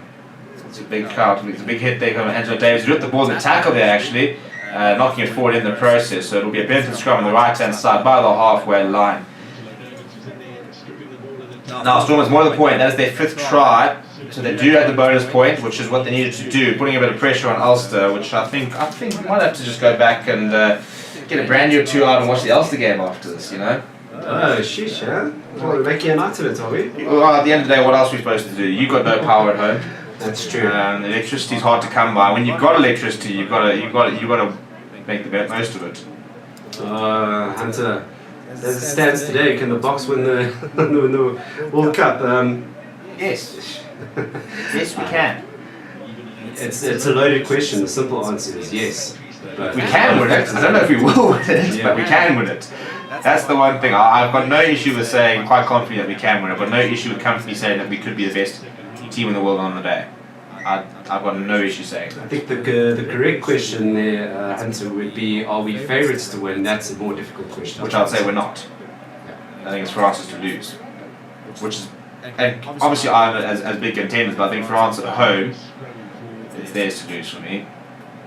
And then it's Ireland and South Africa for me after that to upset it. New Zealand weirdly go into the World Cup as dark horses. Absolutely. I'm terrified that no one's actually talking about them. And I think also as we thrive as underdogs, to be honest, we've never gone into a World Cup as favourites. Which is always quite harsh. It's a big scrum coming from Benetton, by the way. JJ Kotze has popped up, and they've won the penalty. Holly Davidson giving them a reward. Alessandro got busy applauding his front row. He's having a bit of ammonia. I wonder what he's supposed to say. To be fair, I don't think he's been popped up too many times in his career. And have you ever seen a prop being penalised and go, yeah, fair? Well, ask Andrew Sheridan. I don't think he had too many complaints about when he was getting. Oh, but they kept it out. That's really one. No, he hasn't. No replacement, and this is an interesting talking point. Hershey coming on now. I think in the last 3-4 months we've seen the Hershey evolve. I think he seems to have turned the corner a bit. I wonder if it's too late for the World Cup. You know, Cooper's radar, Grant Williams coming through, Jaden Hendrickson now coming through, but. So I don't think right now he goes, but I think with the form he's showing, I think he could potentially be. I think he remains an option. Do you think he's on the plane? I don't think he's on the plane right now. I think it's Faf, Kobus, and Jaden Hendrickson outside Sharp Grant Williams. Yeah, I would agree with that. 100%. Rolling Warrior 5 meters out. Pretty good defense at the moment. I'm not showing any user calls. Yeah, Ben Jason Dixon's come through. He's managed to get his hands on it, and he's fallen over. So this could be turnover ball unless it is available. No, it's turned over. Well, that's brilliant about Jason Dixon. Long pass out to Moya with a little run home. Oh, there you go. Try that. Now let's go with space. David Willis has been pointed to Clayton Blomickies. Clayton Blomickies going to hammer that ahead. Big chase coming here as well. That's a good. Oh, that's out of the full. I think it could be out in the full. It is out in the full. It's a good result for the Stormers there. Some confident play. I would have liked to see Clayton, who had a bit of space on the wing there, take it up a bit further before punting it down there, give himself a bit more of an opportunity, the rest of the guys, to get there. And force that back line up, because the wingers are sitting deep. If you kick it immediately, they've got plenty of time. Also, then maybe even just to chip ahead or put it to the grabber on the boot and give themselves a chance, and chasing like a chance to try and try and get there. Because they had a couple of numbers there as well. But at the end of the day, they're up towards the 22, and they've got the put into the line out. Good hands there, Damien Burns back on the angle. He gets away from Dan Duplessis. Dan Duplessis away from one, looking for the options. Pass out to Clayton Blomickies. Clayton Blomickies. Wow. Can we have a word? 2 words. 2 names. Damien Burns, but Dan Duplessis. Dan Duplessis. Could he be, as I was saying that right now, we get 2 or 3 injuries in the sentences, and I would have no issue with pulling out for the Springboks with the rugby Where this playing at man's the come moment. from, actually. He's just popped up out of nowhere and just turned in performance after performance. But what a combination. Damian Williams, I don't know how he's got his hands through there. No. To be honest, a little pop out of the tackle, and then Dan Duplessis just sidestepping. What, 2-3 players here? As he's going down, by the way, getting, and then there's the awareness, getting it away, and he's always looking at where the offload is. One-handed, just pops it up towards. A little bit of a handoff there by Clayton, and he's in the corner. And the heart, and the heart. Benetton, upon review, they're going to look at that line now. Dan Duplessis, I think, for me, probably the most improved player of the season, coming out of absolutely nowhere and playing some sensational rugby. Amazing. That's probably the winning try, really. A 19-point advantage already being stretched at the 59th minute, as the 59 minute goes. Now, Moynihan kicking has been a bit off radar in the last couple of weeks. I think it's drawn quite an unfair reaction where people say that he can't kick for goal. I mean, this is the leading point scorer of the URC last season. Sure. And I think this season, I think he could almost be it again. And it kind of leaves the question, some people say, well, this is why he can't be the Bok 10. Do you think he can be a Bok 10? I don't think it's his best position. I think he can certainly do a job there when we need him to, but I think the real problem is that we shouldn't need him to. I prefer him in that centre role or... Talking about Williamson now? Sorry, I'm talking about Williamson. Okay, I was talking about Liebach. I know, sorry, you were talking about Liebach, and I was getting to Mani. But what I meant is that right now we've got Williamson as a stopgap at the moment. And Liebach, for me, is an out-and-out 10. Yeah. And as he should be. Now, whether or not he's good enough to replace the Pollard and the incumbent stopgap being Willemse is a whole other question. I think he's certainly shown he can at the moment. Whether he's ready to step up to that starting role, I'm not entirely sure about right now. Fair enough. Hershey Yankees, the base of the rack now, lifting that pretty high. But I do think it's his only role that he should be considered. And it's out on the full. And as I say that Hershey Yankees are playing well, he's made a big mistake there. I must say, unfortunately, they won't employ Jan Ackerman, but someone already inside the coaching staff, city politics. I don't think that's necessarily the case, to be honest. But and Hunter van Heerden saying, who's the best fly half for South Africa? Well, I'll tell you what, I've always had my reservations of the last couple of years, but Pollard is playing some pretty good rugby over at Leicester. For me, there's no question. I think Pollard is still and remains the best flower that we have available to us. Speaking of the best in the world, Francois Herbert has walked onto the park. And Joseph Dreba as well. So it's an all new front row for the Stormers. Andy Mark also replacing Stephen Kitsoff. Slow ball, yeah, for Benetton. Got busy going to Albanose. Albanose to Padavani. Padavani spins away from Angelo Davis. Gets away from another one. Brought down by Joseph Dreba. Now got busy. Yes, replacement hooker there too. There, Bautista Berlusconi. Also new front row for Benetton as well. Good hands. Yeah, Albanose trying to find a half gap. So Federico Zani, now Titus Chaparro as well. On for Benetton. Some great defence here by the Stormers. Haven't given away a meter at all in about 5 phases. Well, I'll tell you, you're not going to get the advantage line, and he's just come on as well. It's both good Canonis do appear to be on. Little chip over the top. That's quite a nice kick as well. Lorenzo Canoni, one of my favourite players at the moment, and his brother Nicola Canoni. So, yeah, Benetton have offloaded most of their bench, bringing on 6 players. So, looking for a bit of an impact here as they are sitting trailing by 21 points with less than 20 on the clock. Do you think that this Benetton side, the way they've been playing at the moment, although this is now sees a bit of a write-off, but they've had a pretty good season, right? And would we say that they're punching above their weight, or is this going to be a continuing trend? No, I think that Benetton and Italian rugby are kind of growing together. And the nice thing about Benetton is that they've got a lot of internationals. The ball goes straight over the top. Oh, that's a big mistake! Oh my goodness. Well, I'll tell you what, Joseph Dreba can continue to be hammering about his line of play. The first line that he has, he's thrown straight over the top. It's landed in the hands of Manuel Giuliani, who's just completely unforced area. Yeah, Christmas come early for him, and he's gone over. And I all finished. He still had some work to do there. He's all by himself at the back of that line now. To fall right into his hands. One step straight through Moni Lebak, who had really quite a poor attempt. That is the point. He does sometimes decide not to tackle. And that's a pretty dreadful attempt. It's really dreadful. And that's the concern, I guess. Most people would say that Paulo would probably have stuck a shoulder in there, or maybe even Willemse. Yeah, Willemse definitely would have. I think Willemse's defence is borderline one of his best parts of this game these days, which is impressive considering how good everything else is.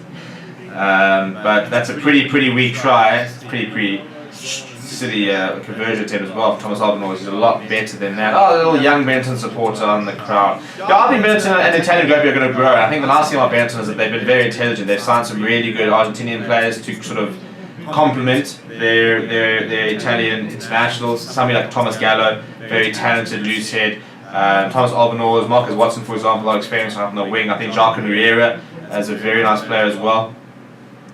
So I do think that they need to. I'm hoping that they're going to be able to sort of retain a couple more players. You know, they lost Palago Busy, for example. Oh, that's gone straight through the hands. I think of the try scorer, Manuel Giuliani, who does shake his head. So turnover ball here for the Stormers. Herschel Yankees fires a long pass out to Watchalong Romikis. Oh, that's a nice little tip touch from Moni Lebak. Little one hand down Moni, little chicken wing pass as well. Damien Philipson going himself. Hold on to it. It does fall into the quick ball for Herschel Yankees. Nice into the bread basket. Oh, and Francois Herbert, the fridge. Carrying up strongly, Herschel Yankees going to Moni Lebak, delaying the pass to Margaret, chicken Romikis, the hands, oh, you can't be dropping that late! The hands. I don't think he was getting there because the pass is a little bit behind him in any event, but that's a poor one to drop. It's a dreadful one to drop. The handling was so good, the delayed pass to Moni Lebak, even Marvin Oy with the little cheeky pass there as well. And then you've got to be catching this at the end of the day. Yeah, no, look, Ciabella saw his name up in lights there. And it's a fantastic play. Look at that delayed pass from Moni. Delayed cut-out pass by Moni. Well, advantage is there. It's going for the corner. Yeah, they'll go for the corner. Look, at the end of the day, why not? You know, you more importantly, they get to spend more time in the Benetton 22. In theory, they're not scoring from here. So, yeah, they have just conceded. It'll be really good for them to try and hit back, especially if they can convert it. What I'd love to see is sure it's going to be more, but I'd love to see some driving play here. 2 phases through the forwards, right out to the backs, who have been tearing it up. Oh, that's fine, Marvin Ory. It's much better from Joseph Dreba now. He's going to come and add a lot of weight to the back of that maul. Say what you want about Joseph Dreba, he's an absolute unit, and this is an absolutely brilliant maul. They are over. Will they have grounding? Harry Davidson says, thank you very much. He awards the try. I'll tell you what, I think it's Manuel Giuliani is lying on the ground. He doesn't reckon there's grounding. But it's been awarded from Harry Davidson. The Benetton players are asking for it to go upstairs. Yeah, Marcel Tillerson's the man that seems to be walking back and reckons he's got it.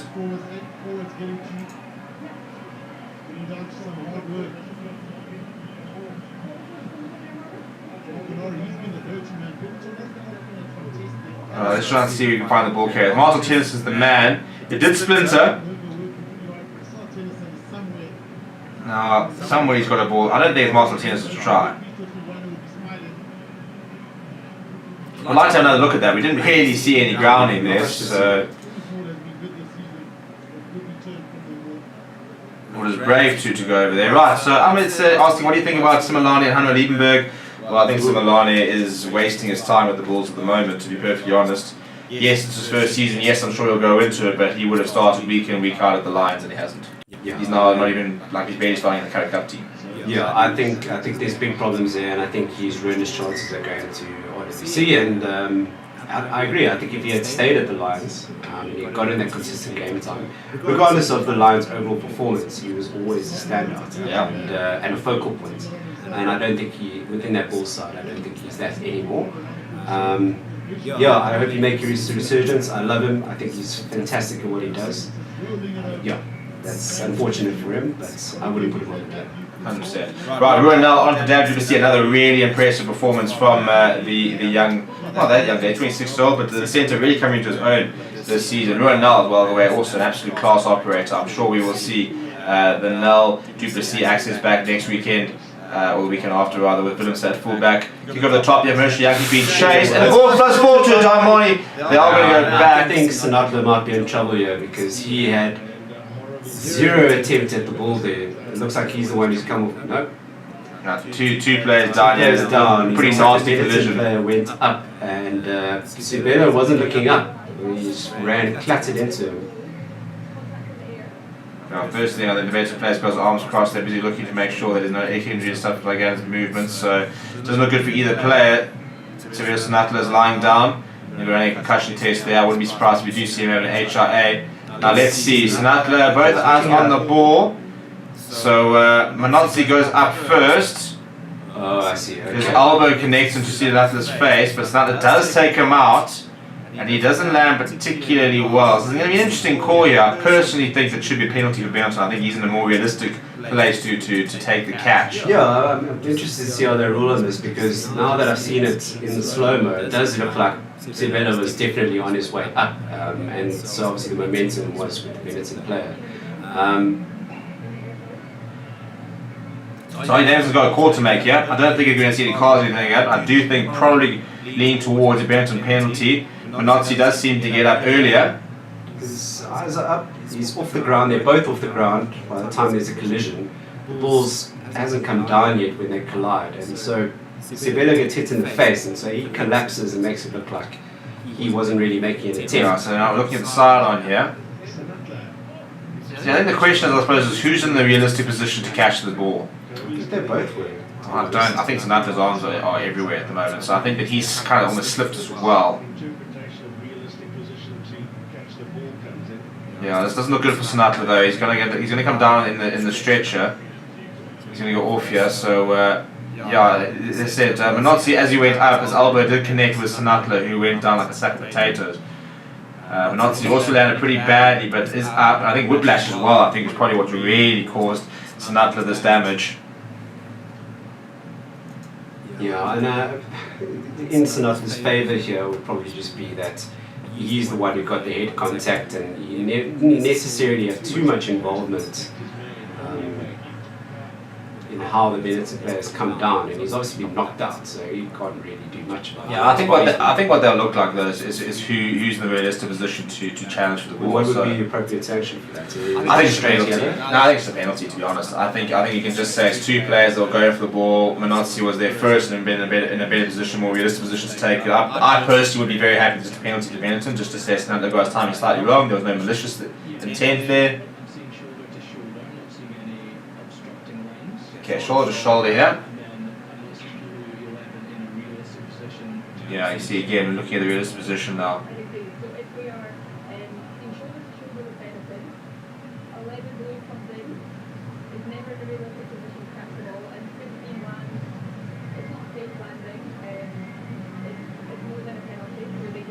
Now we are looking at yellow card here. Yeah, I think it might be part of, like, if you look at the left arm for Sinatla, it's a bit nowhere. and he's kind of like thrown his right arm Yeah, up. he hasn't quite got... Gone with the bread basket type thing. Yeah. So I might have to pop around the desk here and put on the yellow card. So I think it looks like Sinatla, who's going to go off, is going to be in the bin, so they're not going to be able to replace him for the next 10 minutes. Marvin, the captain now.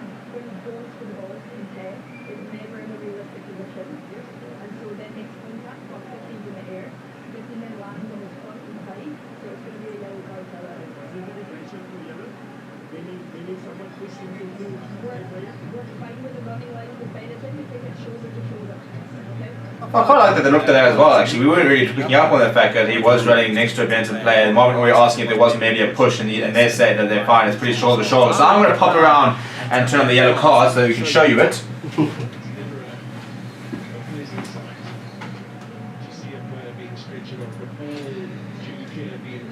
Yeah, it's not looking good for Sibelo. He's got the air in as well, being carted off here.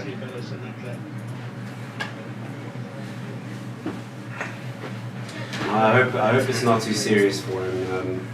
His movement, he is holding his head though.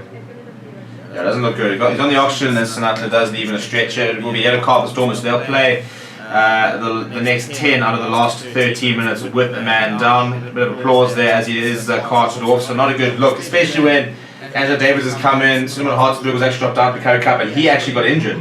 Looked like a pretty long-term injury as well. Yeah. So all of a sudden, Yelan Zas not currently available, and they could be without Sinatla, Hartsburg, and Zas come the Come playoffs. Yeah. come playoffs, and then it'll be interesting to see what they do. They could put Ronald on the wing. You could probably put Damien. Dan Duplessis. It's not quite the same. Name in the wing though. The job isn't the same. Angela Davis probably shifts to the number 11 jersey. Interesting to see what will happen, but not the injuries that Stormers have needed. They've lost Sinatla now, Ruben van Heerden, and Ernst van Rijn. So off this penalty, straight back into the rolling wall. How busy going to?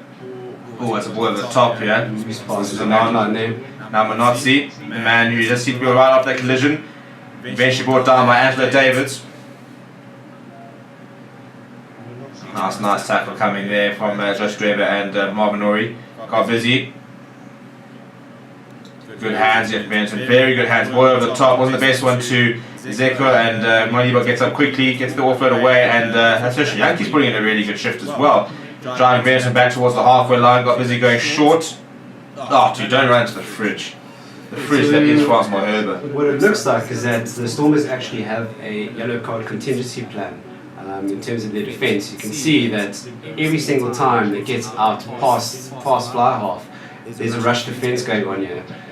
And they seem to be happy to say to Benetton, well, throw it over the top. If you get it there, so be it. Yeah, I think suppose if you get it there, we're kind of backing our cover defence. We'll use that touchline and try and sort of shepherd you out. Now, ball over the top from Albanose. It's an intelligent kick towards space. Oh, it's a great take from Pravani. Gets the offload away. Oh, it's just short of the cross. There's so many Benetton players. And he's going. Berlusconi comes just short. Oh, busy. Pick up and go from Ezeko. Not sure that's the right decision. Definitely not the right move. I'm sure Ben Jason Dixon over that, and Ben Jason Dixon does win the penalty. Now that is just absolute inexperience there from Alessandro Ezeko. Just no need to play that. They had the men. Well, was looking at Leon and Zas by the way in the crowd, but they had the momentum, the advantage there. You kind of just feel they recycled a couple of times, probably would have been over. Yeah, a bit of impatience. It's as simple as that, really.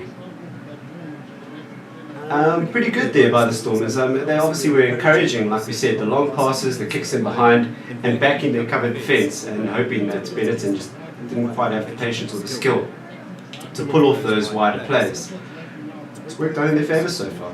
Yeah, that's a penalty for the Stormers, managing things with down to 14 men. They do still have quite a large margin at the moment, so definitely not panicking by any means, but I think at this stage, John Dobson sitting at the top there, just worrying quite about the injuries. That they've lost 3 players so far this evening. What a great clearance kick there by Moinini. Something that the Stormers in general, no matter who seems to be kicking, can't seem to get quite right, whether it's from a penalty or in open play. Not getting a lot of distance on those. Yeah, they're missing somebody with that sort of really big boot. Pretty good take there from Ben Jason Dixon, who's on in place of Ernst van Rijn, who was on in place of Ruben van Heerden. So those injuries mounting up for the Stormers. They've lost 3 players. And that was kind of the only positive that John Dobson actually took out of last weekend, and he did say that the only positive was that we had no major injuries. 3 pretty big injuries now tonight. And it kind of begs the question, it's such a difficult one because they had to come out and win tonight. They had to come out and get a bonus point win tonight. But there must have been something in the back of the mind thinking, we can't afford injuries going into the playoffs, and then they've gotten 3. I do hope it's not serious for Sinatla. He's had his fair share of injury troubles as well. Yankees over the top. David Blommeke's chasing on, as is Damian Williams. Damian Williams making the tackle as he comes down. Good work right there from the centre. Slow ball for Garbizi going to Alessandro Ezeko, try scorer. Once again, another solid tackle coming. I think that's this time from Evan Ruiz and Joseph Dweber. Now, Alessandro Garbizi will go to the box kick. Just to the high, quite a few chases there. Tested for Clayton Blommeke's, goes up and takes it much better than he did in the first half. Presented well as well. Really, really good kick as well. Just chaseable, good distance. Ben J. Dixon pop off the ground there to Hershey Young. Hershey Young to Monty Liebach. Now there's a couple of openings. And Monty Liebach's going himself. He's just brought down just short of the 10-meter line. Very good tackle. Now Hershey Young is going short to Marcel Tennyson. Sniping there, bringing David Vince short to Ben Jason Dixon. Now Liebach to claim Blommeke's the second receiver. Now out to Hachiva Daimani. Looking for that pass out wide. I saw the vision, to be fair. I saw the vision. Daimani with a flare. Obviously got it from his Lions days. Oh yeah. Lol. Man was alright to the Lions, but he's been so much better at the Stormers, to be fair. Very, very good penalty being won. There are 2 players getting over that ball there for Benetton. So I'd like to quickly go back to that scrum off chat from earlier. Yeah. Who's your first choice? Whilst we're done the poll as well, who would your first choice Springbok scrum off be? Well, can we agree that the options at the moment are Faf de Klerk, Jaden Hendrickse, and Kobus. Kobus Renach. Are we going to put in Grant Williams there as a bit of a bolter? Sure, why not? Why not? And I'll tell you right now for free that my first choice remains Faf. His defense is so central to everything about that rush defense, that reading, that ability he's got is so important. He's also capable of missing when he rushes, though. Yeah, but I think, but to be fair, we rely on that initial hit, that disruption, far more than maybe the tackle. Oh, that's a great take there. What a steal that is from Achiva Daimani. It falls back to Marcel Tennyson. No, I think Faf de Klerk is far too important to our defensive setup to be leaving out, to be honest. And Jaden, with the way he's performed, especially defensively as well, is he not doing the job? Yeah, I think Jaden is a very composed international player. I think international rugby really suits him. A little chip kick there. Coming Marcus Watson to run on. I've been very impressed with Jaden Hendrickse. In fact, I think Kobus Renach actually might really pay the price of being injured last season. I think Jaden Hendrickse is really sort of up to the stocks there. Benton now running through the hands here. Seeing half a gap there. Oh, tongue out and everything. I love to see it there coming from Marcus Anon. Good hands, good little tweet there as well. A little chip over the top. Stephen Blommeke's, however, almost burst through a gap, and this looks like rugby has been played in the 74th minute. It looks a bit laboured at the moment now. Marnie Liebach is going to just try and find touch there. It will bounce, but remain in touch. And Manotsi drifting, being brought down by Marcel Tennyson. Good work there from the replacement flanker. Quick ball there from Mascon Garbizi. Pretty big carry there coming from Nicolo Canoni. Garbizi going down the left-hand side. Long pass out wide. Marcus Watson's got clean grass ahead of him. He's got nowhere to do it now. Eventually brought down by Hershey Yankees, but Benton are into the 22. Pick up and go from Zuliani. Now big counter-attack coming. That ball I think he's been knocked on actually from Angelo Day. Has been knocked on. Trying to pick it up with the counter-attack there from Angelo Day. As you can see the wry smile on his face, but he did knock it on in the process. Yeah, it was a bit of a backline move there. The first one through the counter-attack, and obviously getting a lot of pressure from his mates behind him.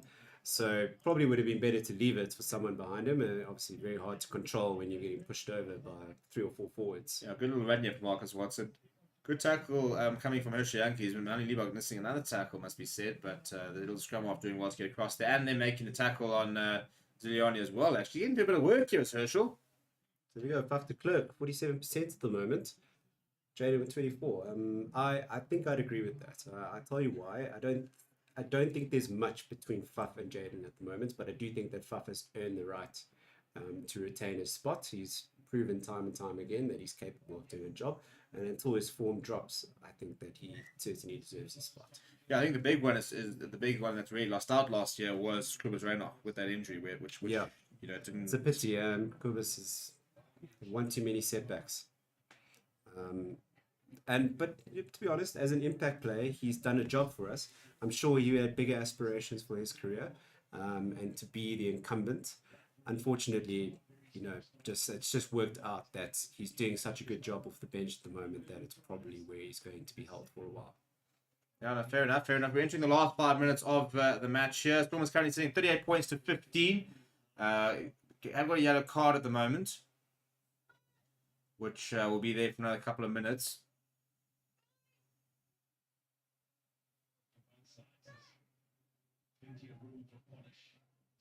Nice solid scrum there. Oh, he's dropped it. It's my boy Lorenzo Canoni as well. Just going to try and sort a few things out here.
A couple of technical difficulties, so I'm going to take you through the last few minutes over here.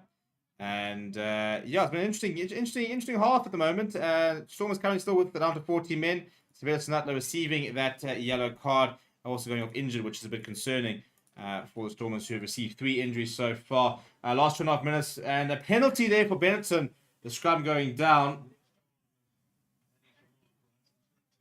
And 8th mark, the one penalised. So yeah, an interesting couple of minutes ahead with Benetton really trying to sort of finish things on a high. It's the last URC game of the season. And which is why they've retained a lot of players, trying to protect them for the Champions or Challenge Cup semi-final that do happen in a couple of weeks, which is very much their priority.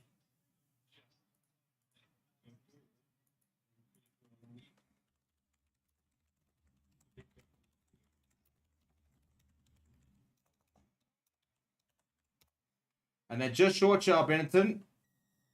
Oh, I think it's a penalty try, by the way. It is the penalty try. Holly Davidson, well, she's not afraid to make a decision. And guess what? It's another yellow card. 8 is the call. It's going to be Evan Lewis. That's a red card then if it is 8. She was down 7. I got to say, when I saw that, I thought she was signaling 8. So Chiva Diamani will go to the bin. So Storm is actually down to 13 men for the next, but in theory, I think should be getting somebody else back. Although they've run out of subs, actually. So interesting to see what will happen here. Because they brought on Herschel Yankees. Vincent Nutley got that yellow card. So I'm trying to work it out whether they managed to bring on, if they can bring somebody else on, if they're going to play the last minute with 30. To be honest, from an injury perspective, I think I would just play the last minute with 13 men. I don't think I wouldn't risk throwing somebody on. They've really lost. I mean, I wouldn't even have anybody really to be able to come on. I mean, you'd be looking at what, maybe bringing on a Willie Engelbrecht. That would be about the only person you could bring on. So last 30 seconds of the game. Good tackle there coming from Evan Lewis. But the job done from the Stormers at the end of the day. They'll now wait and see what will happen over there at Ulster in terms of that result and where they'll finish. At this stage, likely to finish in 3rd place. Good rush defense coming. Herschel Yankees making the hit. Marcel Tennyson completing the tackle. And the Stormers keeping Benetton right back inside the 22. Zeko now. Nice strong carry from him. He's played pretty well despite a couple of poor moments. The clock does turn red. But Benton are looking to try and run from the own 22. Padovani getting a few yards up. Now got busy. Well, it's a nice little take there as well from, I think that's Berlusconi there. That's an inspired little run from him.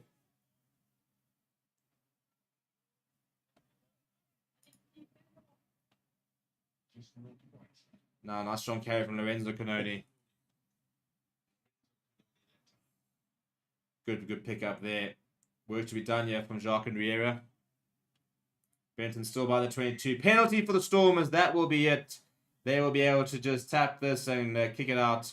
Evan Lewis. You see again, and that's the Evan Lewis. I just don't understand that. He goes through, makes a bit of a late tackle, then has to have a bit of a rub on the head, just trying to instigate something. You've already been yellow carded for poor discipline. Why? Why? I mean, and it's so annoying because there's just no need for it whatsoever. You know? So the instruction, Marvin Ory, they're going to go to the corner here. I could very well have just taken the 3 points, added it over 41-22. But to be honest, I don't know why. I mean, you want to give the supporters something. They all do seem to be egging them on. But given the fact that you've lost 3 players to injury, this is the time for me where you just kick it out and you just say, thanks, chaps. We got the win there. I've taken the 3 points. Points difference is not really going to come into it, I don't think. Obviously, they think it is going to play a bit of a role. I'd be very surprised. Right, I suppose it's an opportunity for Joseph to be able to practice his throwing. Marvin Ory will be the target there. It does get to him. Rolling Moore's looking pretty good as well. Joseph Weber comes in and grabs the ball there. Looking to try and launch here. Marcel Tennyson, I don't think he actually went to release that ball. He is over, or is he short? Can they recycle the ball? And they're going to have a look. Oh, ball was back there in Hershey Yankees' hands. So they are going to have a look over here. There's no penalty advantage or anything. So that should be the game pretty much done.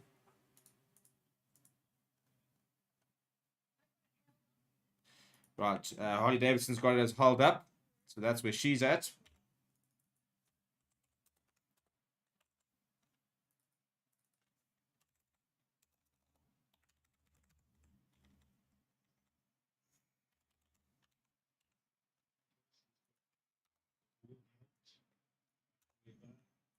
Right, has he got grounding? It's not over. Oh, I tell you, this pressure. Its arm doesn't look particularly in control.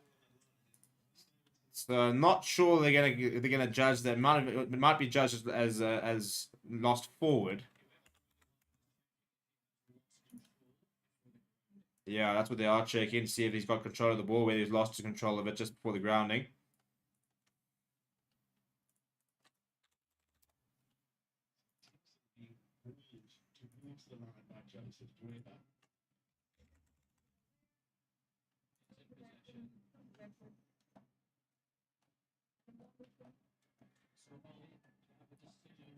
He's got a decision for us, lads. Loses control. It'll be forward. That'll be the game. No try. That'll be it. And that is the game. Right, well, job done for the Stormers at the Darnley Craven Stadium. They win 38 points to 22. Benetton tried hard, worked hard, had some good moments. In the end, the Stormers just too strong. However, that victory came at a cost, and I'm worried. I don't think I might have seen Dan BBC holding his arm there.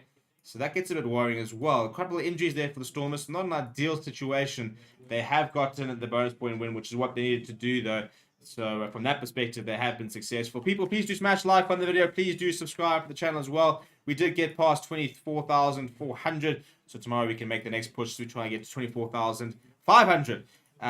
So good to have you guys in the chat. We're going to end the poll there. 46 people voted. Factor Click apparently is the favourite scrum off for the Spring Mark. We'll have a lot more polls, a lot more coverage, a lot more fun tomorrow. We start with Lions taking on Zebra, moving on to Bulls taking on Leinster. Carl will be with you for the Sharks versus Munster game, which kicks off at 6:15 tomorrow. My name is Stephen. Thank you very much for joining me. Smash like on the way out. Subscribe as well.